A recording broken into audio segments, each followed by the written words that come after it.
Hey guys, in this week's episode of the Savvy Agent podcast, it's very tactical. I have 6 ways to get leads on social media. And it's not just 6 ways, actually, each one has multiple bullet points underneath it. So get ready. We've got lots of things to talk about. Let's get to it. Okay, first things first. Yes, I have a cold.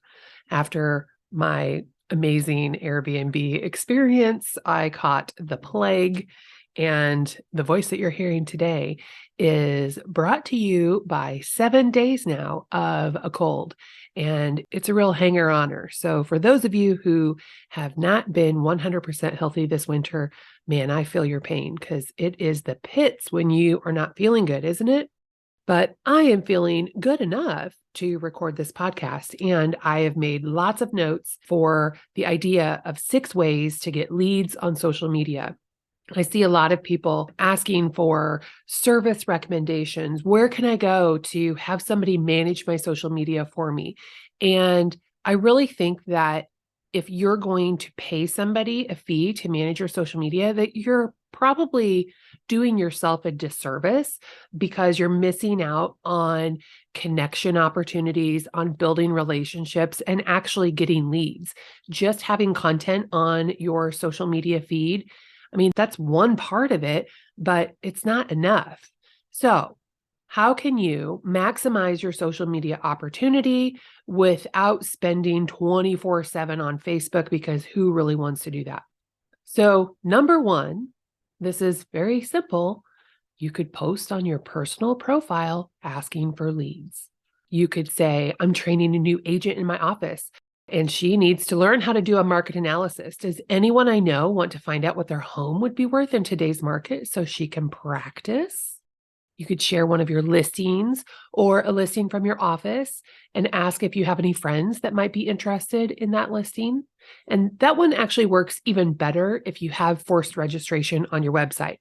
But I think that this is one that is largely overlooked because sometimes, myself included, I rarely post about myself being a realtor on my personal profile, even when I have a new listing to market. And so, what could be your spin on why you're sharing that listing? Maybe it's not selling. Maybe you staged it and you want to get people's opinion of the staging. So you're just starting a conversation. It's also reminding people that you are their favorite realtor. So even if you don't have forced registration on your website, but you start that conversation to say, about the staging. Like I had a listing, it sold on the second day it was on the market. And it was the second time that we had it on the market. We listed it for almost 90 days last fall and didn't get any bites, hardly had any showings. The first 2 days we had it marketed this just a couple weeks ago. We had like 8 showings on it, which was a marked improvement from what it was last fall. But the seller is a bachelor. He lives in the house while he flips it, and he just has this furniture. It's kind of old, raggedy furniture that he carries around with him, and it doesn't photograph that great. And of course, he is not going to pay for staging. Like that is not his jam. So I got a couple of rooms virtually staged through Box Brownie, and that is a post that you can make. Like, hey, which one looks better to you? Or you could tell the story about, last fall we listed this, blah, blah, blah. Here's the trouble that we ran into in this spring. And of course, rates have a lot to do with it, but you could credit it to the Box Brownie staging. So is there a story about a listing that you could share that would drum up that conversation? And, maybe people would be interested in the listing. Maybe they wouldn't. Maybe they would have a friend who happens to be looking and they'll share that listing. So it really does have a lot of compound effect when you share one of your listings, but you always want to include context with your real estate shares because otherwise it just looks spammy. Like, oh, there's Heather posting a link to a listing again. And nobody likes that. So always include that context, telling people why they should care about whatever it is that you're sharing. And then another way you can get leads or like engagement on your personal profile is by posting a fun graphic. I posted one several years ago on the Savvy Agent page, and it was so simple. It was like, I don't know who needs to hear this right now, but I am a realtor. And it went kind of viral at the time. And it's been like a couple of years, but I'll get notifications that people have shared that post again. And it's because the post that they had shared 2, 3, 4 years ago, whenever it was, has come back up in their memories and they share it again. So, it's cute. It makes people laugh. And especially if they're like, oh, no kidding. Duh, Heather, we know you're a realtor. It's funny. So you could post something like that that's kind of poking a little bit of fun at yourself, but also reminds people that you are their favorite realtor. Okay, so then number 2, you could share a lead magnet. And you can do this on your business page. You can do it on your personal profile. You can do it on your YouTube channel, on your Linktree profile. So what is a lead magnet? Well, if you think about a magnet like attracts, God, I don't even know what a magnet, it's like, isn't that the difference between positive and negative protons and neutrons? I don't even know. But so you have a magnet and it sticks to metal, right? So it's attracted to the metal, or the metal is attracted to the magnet. And so what you want to do is you want to have this item of value that is so sticky, it's like a magnet and it attracts the leads. It's a lead magnet. And so I have, not only for my personal business, but also available to you in Savvy Agent Club, the ultimate guide to buying a house and the ultimate guide to selling a house, where you can 100% customize the design to fit your business. You can change the colors, you can change the copy, you can change the pictures, you can do whatever you want, or you can use it the way that it is. And people who are maybe interested in the next step of buying or selling a house, they might register to receive that lead magnet. We also have a lot of training on what ways you can use to deliver that or get the registration. So there's a lot of ways you can do it, from bootstrapping up to having it on your website, and you can make a big deal out of it or a little deal out of it. But having that lead magnet that makes people want to see it, to get the information in it, is pretty powerful. Number 3, if you have a website that has forced registration, you should really be maximizing that, all of the opportunities that work for that. So you can do fun posts sharing things like homes with pools. Click here to see all of the homes with pools. Click here to see all of the $1 million homes in our city. Click here to see all of the homes on the golf course in this city. Click here to see homes with a view. Click here to see all of the homes with a waterfront view. Click here to see all of the acreages for sale in my city. Whatever your MLS allows you to search for, you could make a list of those listings. And that could be, it's kind of a lead magnet on its own. Click here to get these listings. If you don't, maybe you live in a town that's doesn't have golf courses, doesn't have waterfront, doesn't have $1 million homes. I'm thinking about my hometown, little tiny Guthrie Center. Well, I bet there are people who want homes with 4+ garages. I know that there are people out there who want more garage space. There's also people with a ton of kids. So here are homes for sale under $300,000.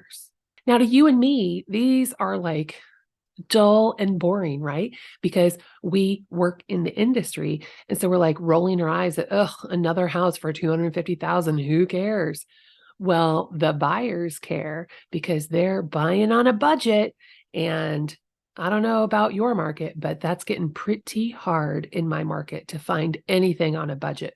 So that right there, that is a great idea for one of these lists. If you're buying a house on a budget, here are the greatest listings, or here are all of the listings under $300,000, under $200,000, whatever works best for your particular audience, the people that you're targeting with this post. Okay, now number 4, you can educate them. And most of my videos are educational type posts. I am an entertaining person, but I don't do entertainment kind of posts. Like, there are some people who are very entertaining. There's a woman named, I think her name is Hannah, and she's in Minnesota, and I follow her, and she's always got the trending sounds, and she's, got some shtick in her reel that she's promoting that day. And it's really cute, and she's adorable. And I just don't fit the box for that. I am not an entertaining kind of person, in the sense that I'm going to, put on a show for them on a reel, but I will educate. and I'm fun to watch when I am educating. So I'll do an education post, which is even better if you do it as a video, and teach your people something about the buying process, something about the selling process. Don't teach the whole kit and caboodle because no one has time to learn all of that. But what is earnest money? 5 ways that you can absolutely be 100% sure that you will totally lose your earnest money in a real estate transaction. That's kind of fun, actually. Maybe I'll do that video next. But when you educate someone, you teach them just one thing about the buying or selling process. And at the end of your post or your video, your call to action would be send me a DM for more information. Or if you're an entertaining kind of fun person, why don't you slide into my DMs and I'll send you blah, blah, blah, whatever your lead magnet might be. Or if you're thinking about buying or selling this year and you're not really sure where to start, I recommend that you start with a market analysis. So send me a message with your address and I will respond within 24 hours with what your home value is sight unseen, which, just so you know, I reserve the right to change once I've seen your house, something like that. Or your education could be, I know how hard it is to buy a house in our town on a budget. And so if you are looking for properties with 5 bedrooms and 4-car garages under $200,000, well, you'll probably have to move to some other town. But end it in a way that makes sense with a list of homes that you can share them. And all they have to do is message you and you'll send them a link right over with the list of homes. So it starts with an educational post and you're kind of stacking it with one of the other ways to get leads here on social media. Because why would you just use one thing one time? Why wouldn't you use it all the time? Just leverage it slightly differently. Okay, number 5, you're going to take one of the things that we have talked about already and turn it into an ad. And then you can run that ad to a warm audience. And a warm audience would be your database, people you already know, and people who have interacted with you on social media. So I know on Facebook and Instagram, you can choose people that have interacted with your page or your profile, like profile being on Instagram, or your business page on Facebook, if they have interacted with you or engaged with you in the last 365 days. And then you could take that same ad and run it to a cold audience. And a cold audience would be perfect strangers on the internet, people that have not interacted with your page, but people who live in your town and do the standard 15-mile radius of your office address. And you can get fancy and you can try and select different types of audiences that might have a higher propensity to be interested in real estate. But I think it's just as easy to just go by geography and let Facebook do what it does best, which is find the right people to take your ad money and make you want to spend more. So the algorithm knows what it's doing and you do not have to tell it all of the things all of the time. So trust, but run it to a cold audience and then do a different ad to a warm audience, to a cold audience. Test, test, test. Some of these might be dogs. They might do nothing, but some of them might be a clear winner. And it might surprise you that the thing you think is the worst one, like the homes for sale under 300,000. I mean, doesn't everybody have one of those ads?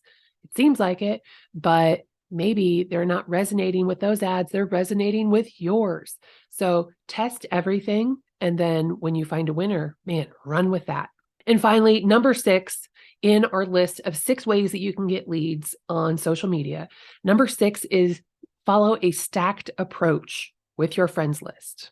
So what does that mean, Heather? Well, first, on day 1, you're going to give your friends' post some love. You're going to share some love. You're going to engage with it, like it, love it, do a comment. And of course, I like comments to be 4 words or more because the algorithm identifies or the algorithm appreciates conversations more than comments. So if you're like, cool is your comment, that's not really a conversation. But if you were like, oh my God, that is so cool. Where did you get that blank? Whatever the post is about. Now that's a conversation and it's more than 4 words.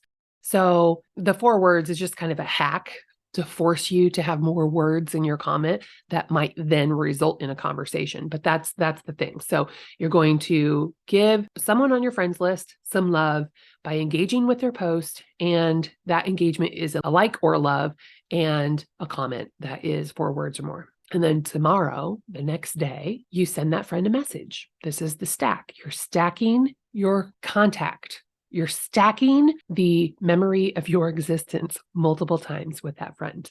And so tomorrow you're going to send them a message and you'll follow up with that post like, hey, I don't know if you saw my comment, or I can't stop thinking about the dress that you were wearing. Where did you get that? So you're just adding to that conversation. You're stacking on top of it.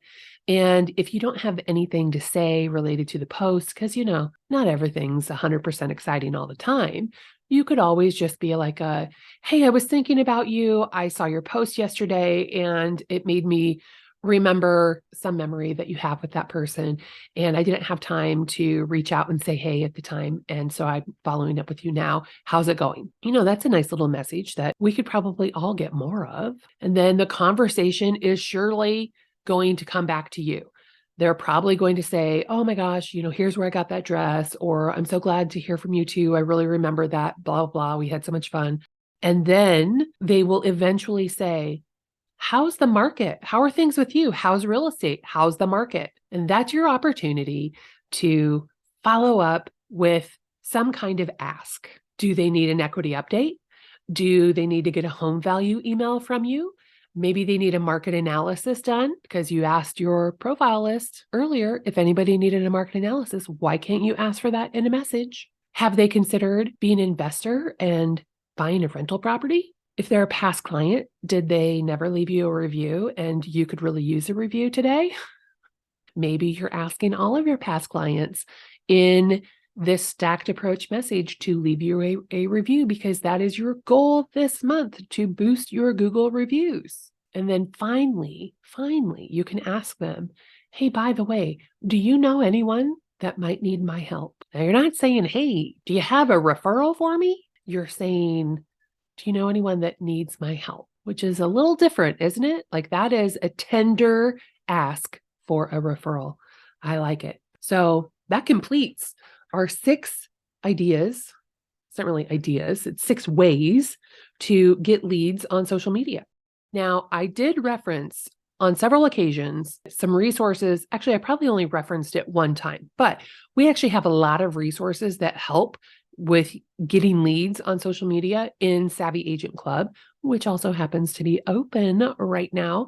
So you can go to savvyagent.club/join, and you betcha I'll have a link in the show notes for you. But in the club, we have all of those fun social media graphics that you can use on your personal profile or your business page. We have those lead magnets that I specifically talked about. We have email swipe templates that you can use for the homes with pools, homes with a view, like those types of posts that we talked about. And there's also a training on using Google Forms. So if you don't have a forced registration website, but you need a way to collect that data so that you can follow up with an email, that is a really good, easy, and free way to do it. I've got lots of trainings on social media, how to do it, how to educate. There's tons of content in there on that. I can't remember if we still have a Facebook ads training up in the club or not, but that is something that I may have sunset it because Facebook changes all the time, but it's also something that we can do a monthly call on. So if that's something that interests you, we can absolutely make that happen. So again, that's savvyagent.club/join. I need a better URL, don't I? I'll get right on that. So hopefully you have found these tactics easy and simple and totally doable. And you're going to stop what you're doing right now and go get some leads using social media. I'll talk to you next week.